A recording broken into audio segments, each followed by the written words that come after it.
Let's open up the Epic Hero Series Ahsoka Tano figure. Villa Varykino. If it's Star Wars, we collect it. Hello there. Thanks for visiting Villa Varykino. The Epic Hero series of 4-inch Star Wars action figures by Hasbro first arrived here in New Zealand in mid-April. Our local stores had plenty to go around, and it's been really interesting to note during our most recent shopping trips that these have really been selling well. They're actually getting harder to find. Of course, May 4th and all of the associated Star Wars promotions and sales would have contributed to that, but it's been really fun to see a new experimental toy line by Hasbro selling well for us here in New Zealand. So thank you so much for hanging out with me today. Coming up very soon, I'll take a closer look at this Ahsoka Tano figure off her backing card so we can check out all of the details. But first, let's take one last look at the packaging. For a quick comparison, I also have a couple of other carded Ahsoka Tano figures on hand. This one is from the Ahsoka series from the Vintage Collection line, and this one is from the Mandalorian from the Retro Collection line. Of course, we can see that the Epic Hero series has a much smaller backing card. This is a cheaper price point, so that does make sense. I think it's really interesting comparing these three because she appears in the same live action outfit, so we can really get a sense of the details here in terms of the sculpting.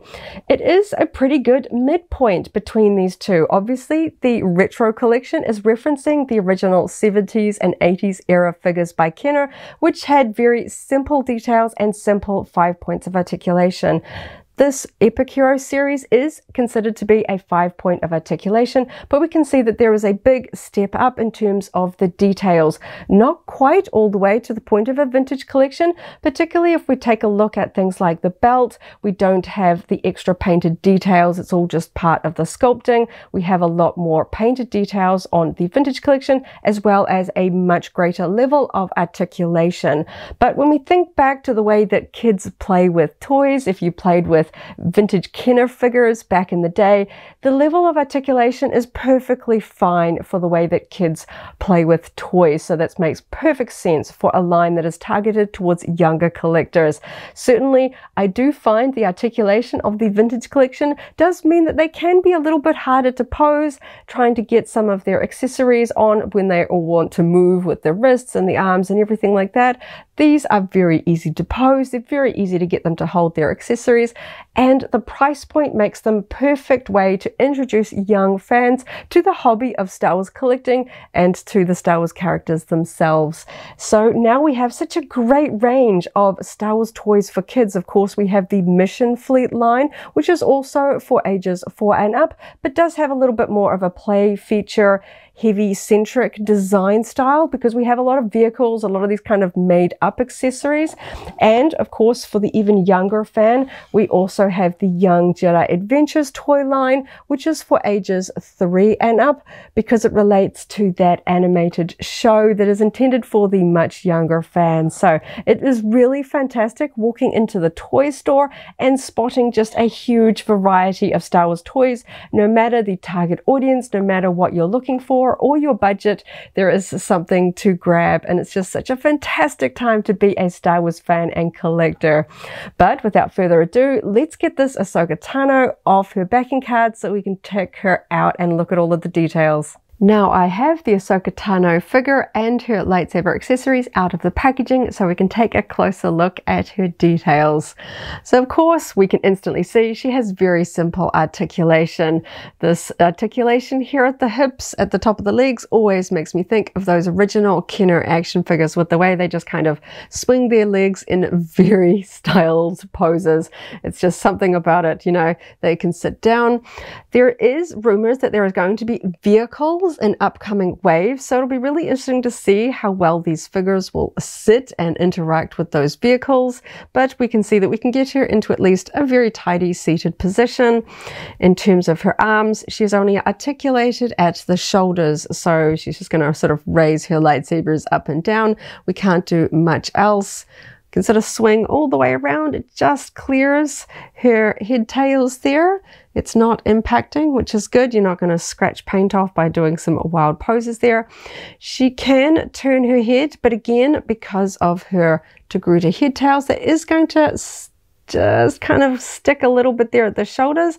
They are a little bit rubbery, so I can kind of move them a little bit, but that is definitely kind of a little bit more of a restricting point. I can kind of get it to about there, but you're generally not going to turn the head all the way around, because of course we've also got that montrol bit down the back as well. So we're looking at the paint. It is fairly simple as expected. We could see that through the packaging, but I am impressed with the level of detail that they have done on this cheaper figure. We've got a fabric texture here on the front of her tunic, and we even have these small beads and details hanging down the side here. They are just not accented with any paint, but they are there in the sculpting. Again, with her belt, there's supposed to be some silver details here, some different colors, but it is all just brown.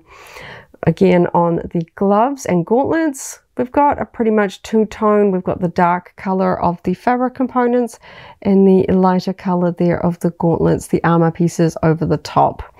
I do really like the sculpting of the legs with these particular elements where we've got a lot of draped fabric. Not having articulation points for the knees does really look nice, I have to say.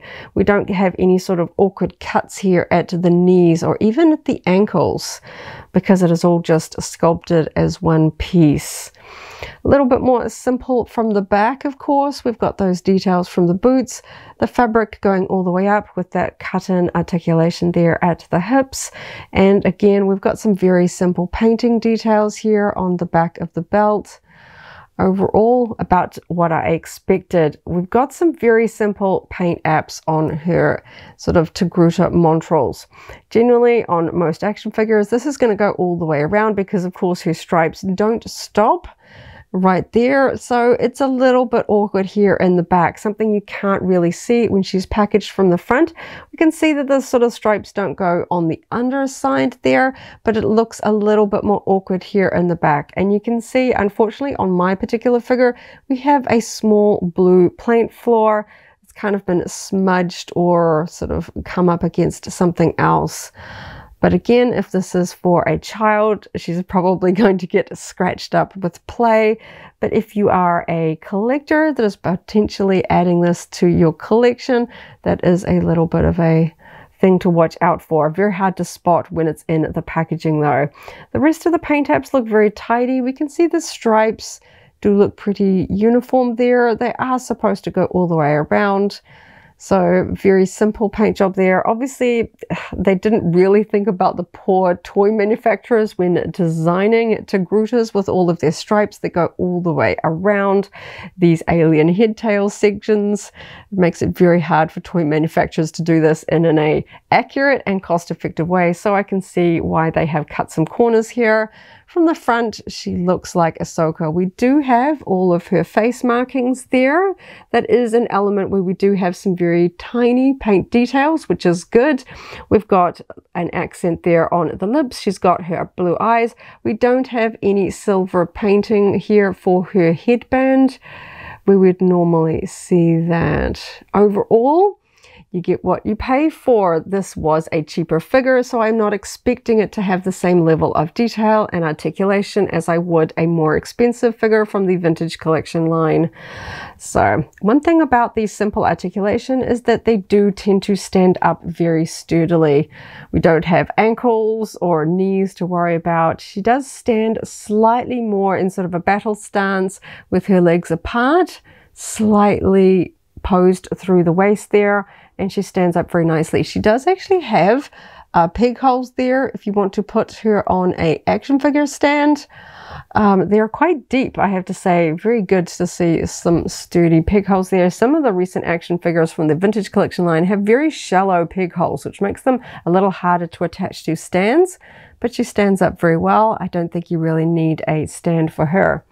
So let's have a look at her lightsaber accessories. These are, of course, going to be a little bit simple. We've got clear plastic. Of course, we've got her asymmetrical sabers. One is much longer than the others, and we've got the asymmetrical hilts there, simply painted with silver paint, no details accented here, but her sabers are predominantly silver. I think this works very well, especially for a toy that is potentially going to be played with. The detail is going to be pretty much hidden once we get it in her hands. So for these figures, they do not move at the wrist. We've got very simple grips here. No trigger fingers, just a simple sort of C-shaped grip for holding on to the lightsabers. I do find that the toys of this particular Epic Hero series line do hold on to their accessories fairly securely. So I'm hoping Ahsoka's lightsabers kind of have an odd lightsaber shape. They're a little bit more flatter. So I'm curious how well she's going to hold on to them. And this hand is actually fairly tight. I might just thread it. Maybe if I go up from the underside, see if I can thread that into her hand. There we go. Because you know the way kids play, they're going to bang them against other toys. It's a little bit of an awkward stance. She's just kind of holding her lightsabers there. Of course, I could probably try and get her a little bit more accurately posed, but for the sake of just showing how the average young Star Wars fan is going to pose her with her lightsabers, I think she looks okay. Not the most accurate posing, but I think that she's certainly holding them on very well. And if you're going to bang them against other characters holding lightsabers, they're not flying out of her hand. She's holding them very securely. So one thing that I think is interesting, you've probably noticed, we have a very large pig hole here in her back. So that is because if I grab a couple of the other Epic Hero series, we've got the Stormtrooper here, and we have the Sabine figure. So I notice that on this one, we do not have any large attachment points, which I do really like. Something that I thought really diminished the Stormtrooper figure was this very large, obvious pig hole in both forearms there, and we also have a large pig hole in the back. So some of the characters in this toy line have some very big play feature accessories. The Sabine one here has sort of a hollow shield. She's got a gauntlet with a vibro knife attachment, and of course her Mandalorian jetpack. So I guess the point is that you can take these accessories off and mix and match the way that kids will. So we are left with these very large attachment points. Again, if I show underneath, we've got these big pig holes. So I think it's really interesting that Ahsoka does not have a large pig hole. Perhaps her forearm is not quite the right size for it, but she does look about the same size. If I take this one off, her forearms are perhaps just a little bit smaller than Sabine's. Perhaps they felt like people wouldn't be putting accessories on her forearms, but then Stormtroopers are not really known for forearm accessories. But if we want to, we can just clip these ones on and give them, you know, a random accessory there, which is fun for younger fans that are sort of playing around. I think it's really interesting. I think it's such a shame the Stormtrooper has those pig holes on the forearms. It's one of the sad points of this figure. Otherwise, it's a fantastic figure. I do like that this one doesn't have it, but we do still have a very large pig hole, which to me is very odd because we have her Togruta head tail hanging down the back. I am simply not going to get a jetpack attached here because of this point. And to that end, let's actually go and test that, because I don't think that this is actually going to attach very well. This is, yeah, I get to there and it's already hitting. I'm not getting that pig hole in. So I'm like wondering why they included that. I can't even put it sideways. It's not detracting from the figure, it's on the back, but it does just seem like a weird thing to include in the sculpt, considering I cannot, because I'm just pressing up against this, nothing's going to attach to her back. So I'm a little confused why they put that there. We've got the pretty large printing text here on the back. It's not too much of a detractor. They haven't put it on the inner leg, where perhaps that would be slightly more useful. If we look at the other figures, they also have that printing on the back of the thigh. But again, it's probably a detail that kids and young fans are not even really going to notice. They're going to look at their figures and hold them from the front. So overall, I think for the price point, this is a fantastic Ahsoka Tano figure. If I just clear those other ones out of the way. There we go. I think she looks great. She's definitely much more kid-friendly appropriate, but I do see the appeal of this figure for older fans like myself. I am a Ahsoka Tano fan, in case you haven't already guessed, so I like to pick up the random Ahsoka Tano merchandise that I find, regardless of who it is really intended for. Obviously, this is for younger fans, but I wanted to add it to my collection, and I think from the front, she looks pretty cool. We've got some really good face details. She's got her lightsabers. We've got good details despite the lack of painting on some of those belt details and things like that. And that awkward pig hole is there in the back where I'm not really going to see it. And the painting on her head tails doesn't look so great from the back, but if I put this one on my shelf next to, say, you know, a couple of action figures, a Funko, keychains, all of those kind of things, it's just a fun and very affordable item to add to my Ahsoka Tano collection.